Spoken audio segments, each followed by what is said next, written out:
Okay class, come back to our lesson today. So I will continue our assessment on range of motion, but this time focusing on passive range of motion assessment.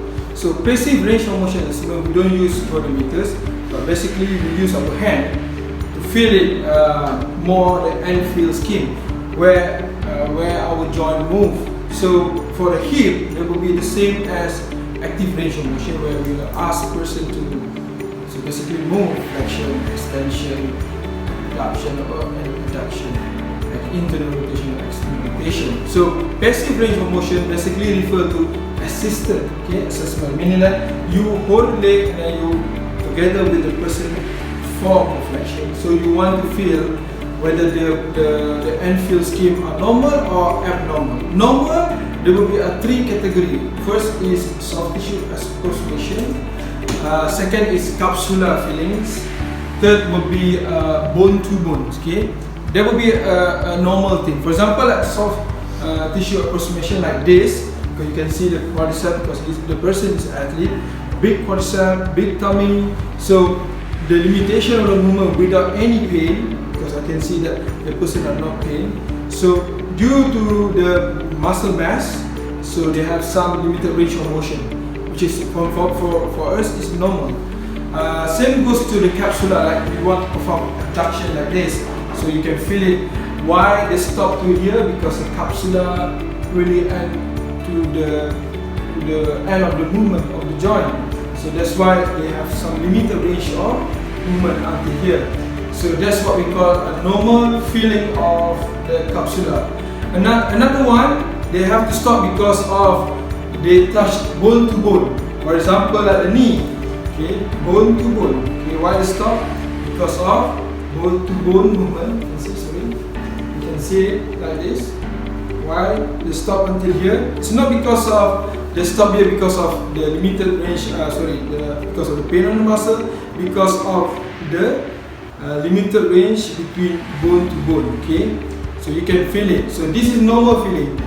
But for the abnormal feeling, when you ask them to perform hip flexion like this, so you can feel it. It's like an empty movement. Usually, for hip, it will be a less problematic.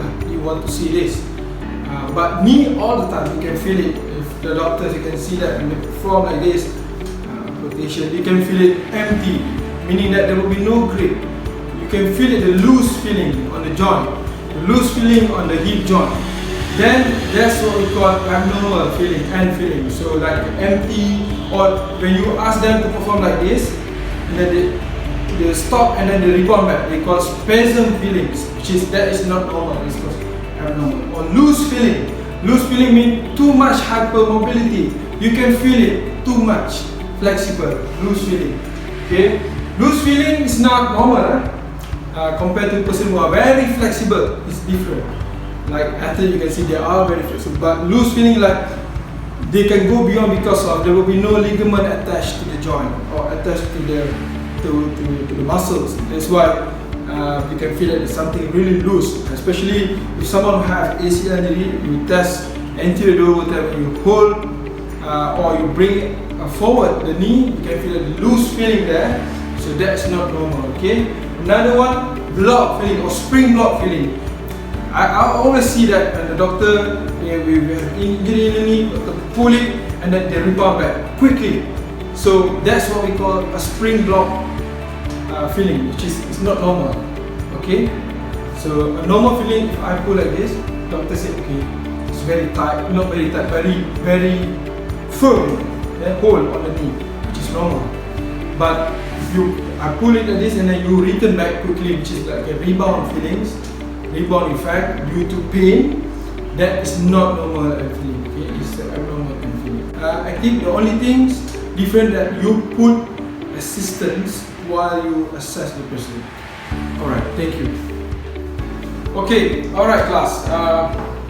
I will show you next about how can we measure RROM, resistive range of motion. Meaning resistive here is basically to test the strength of the muscles. So it will be the same for the hip joint, flexion, extension, abduction, adduction, and external rotation and internal rotation. But this time you give pressure. For example, like we will perform hip flexion, so we will ask the person to against your hands. So when the person go up, you against my hand, up, good, more, maximum, go, more. See that? So, alright, just relax. So the master testing grading system is like a scale, 0 to 5. 0 means, you basically don't feel anything. The muscles are not contracting, meaning 0, you don't feel anything. So the 5 is the best. Okay, so you can use that for your measurement, so then you can know whether the person, the strength of the muscles before your rehab and then after the rehab.